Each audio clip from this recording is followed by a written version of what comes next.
Hello， 大家好，我们是草泥尼和汉堡，今天继续给大家带来搞笑脑洞美漫《飞车未来》第7季第25集。在这一集里，住在垃圾堆里的约翰也迎来了属于他的爱情。约翰正在和外星女友视频，弗赖问：“这是谁呀？这么丑！”这是和我已经约会4年了的可爱生物啊！今晚我们要进行第一次的真实约会了，我这就回去打理房子，说不准我俩能用上那个地方。不一会儿，约翰就把家里全部打扫干净了，除了一个地方，那就是垃圾箱里头。莉拉打开一看，臭味差点给她熏晕。班德表示：“还是让我来帮你吧。”说完就要往里头丢除虫轰弹。弗赖及时制止：“如果把臭虫都轰出来，那他们不是要到处乱跑，比如跑到我们的公司，那关我什么事？”班德还是往垃圾箱里扔了轰弹，却没想到臭虫都跑到了他自己的身上。一切收拾好后，约翰精心打扮，并在旁边的花店买了半数雏菊，因为他只有3块钱，只够买最便宜的雏菊，而且还是半数。没想到花店的老板娘跟他一样穷，连一把锋利的花剪都买不起。约翰只好用自己的钳子剪了花。买好花后，他来到公共汽车站迎接外星女友，两人热情的拥抱。可是很快，外星女友就闻到了一股特别难闻的味道。约翰说：“可能是臭烘烘的汽车站发出来的味道吧，我们赶紧换一个地方约会。”两人又来到美丽的公园，可外星女友还是能够闻到那股难闻的味道。经过仔细搜寻，他发现这味道是从约翰身上发出来的。什么？这可是我的体香！外星女友听到后，立马扔下花离开了约翰。约翰难过的来到花店，对老板娘说要退花退款。可老板娘回答：“我这小生意可退不起货，更退不了款，大概是因为我开在了垃圾箱的旁边吧。”约翰更加难过了，真是赔了夫人又赔钱。好在老板娘人善心美，她见不了生命体承受痛苦。约翰说：“我就是生命体，你现在可以把钱退给我了吗？”没问题。老板娘正打算把钱给约翰，却没想到半路杀出了个分子机器人。他威胁两人清空收款机，但不要用塑料袋，因为人家虽然是打劫犯，但人家还是很爱护环境点。老板娘立刻交出仅有的3块钱，约翰就冲了出来，反正活着也没啥劲了，我不介意的告诉你，这3块钱是我的。机器人生气的要解决了他，约翰一副视死如归的表情，来吧，我不在乎暴风雨来的更猛烈一点，下手吧，只要从脑袋上砍。就在约翰举起双手的时候，机器人闻到了他的体香，然后落荒而逃。老板娘被约翰独有的魅力所吸引，觉得他真是帅呆了，勇敢又节俭，简直就是自己的白马王子。说着就上前拥抱住了他。约翰以为他要打自己，见他打人的方式如此独特，约翰表示：“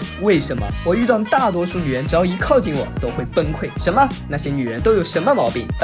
她们有的没有腿，有的是外星人，但主要问题不在于她们，而在于我，因为我比满春院里的厕所还要难闻。”老板娘听后并没有被吓跑，反而说：“没关系，我生下来就没有嗅觉，看来这是上天注定的缘分，躲也躲不掉。”约翰和老板娘迅速陷入了热恋期，两人一起去吃了气味浓烈的灵宝干酪汉堡，一起去宠物折扣店看宠物，一起在垃圾箱里喝红酒。最后，老板娘决定向约翰献上自己的香吻，约翰高兴的难以置信，掐了自己一把。结果为了让小伙伴们也见识一下自己的新女友，约翰把她带回来公司，大家却都觉得约翰在说谎，他怎么可能找到如此漂亮的女友？结果发现既不是全息投影，也不是机器奴隶。老板娘觉得这群人真奇怪，她得去摆花摊了，免得炸丸子的家伙抢了她的地盘。临走前，她还给了约翰一个离别吻。艾米表示：“不错啊，约翰医生。”约翰说：“我也觉得，他是我这辈子遇到最好的奇遇。”弗赖疑惑：“难道他不会被你的体香给熏晕吗？”当然不会，因为他没有嗅觉。人生第一次，约翰真正感受到了开心。赫米斯却表示：“可惜这么好的姑娘竟然闻不到香味，其实是可以闻到的，她可以去做鼻子移植手术。”约翰说：“没错，我就可以给她做这个手术。”弗赖表示：“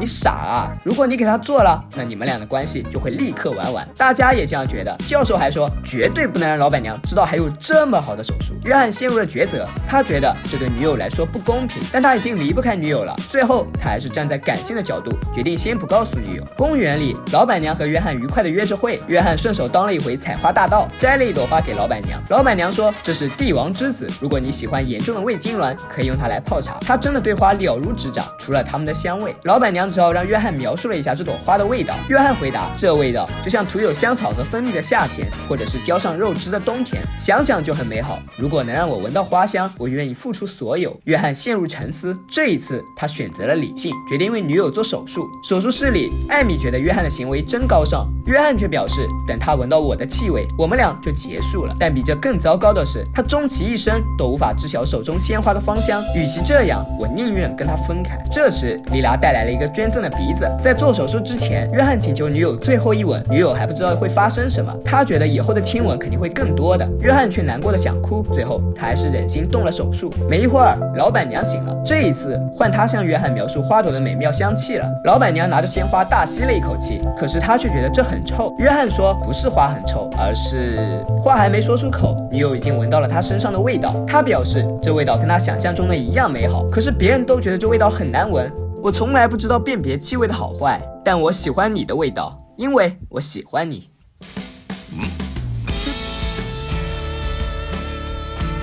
哦，真是一段旷世奇恋啊！第二天一大早，约翰正在垃圾箱喝着垃圾汁，突然一阵响动传来，是老板娘，她换了一份工作，现在她得把垃圾箱里的垃圾倒进环保车了，包括约翰再也不用住垃圾堆里了。两人愉快地坐着环保车离开。以前因为约翰独特的体香，他几乎找不到一个真正爱自己的人，网恋奔现给了他沉重的打击，小伙伴们也不是很喜欢他。直到遇到老板娘，他第一次感受到了真正的开心。最开始大家还以为老板娘是因为没有嗅觉才喜欢上约翰，但当他有了嗅觉后，对约翰的爱却一点也没有变少，很感动。他最后对约翰说了那句话：真正爱你的人大概就是这样吧，绝对不会因为你的一点小缺点就离开你。最后约翰跟着女友离开了垃圾箱。最好的爱情也是会让彼此变得更好的，希望每个人都可以像约翰一样找到属于自己的爱情。好了，本期视频就到这里了，喜欢的朋友别忘点赞评论加关注，我是曹妮，咱们下期再见，拜拜。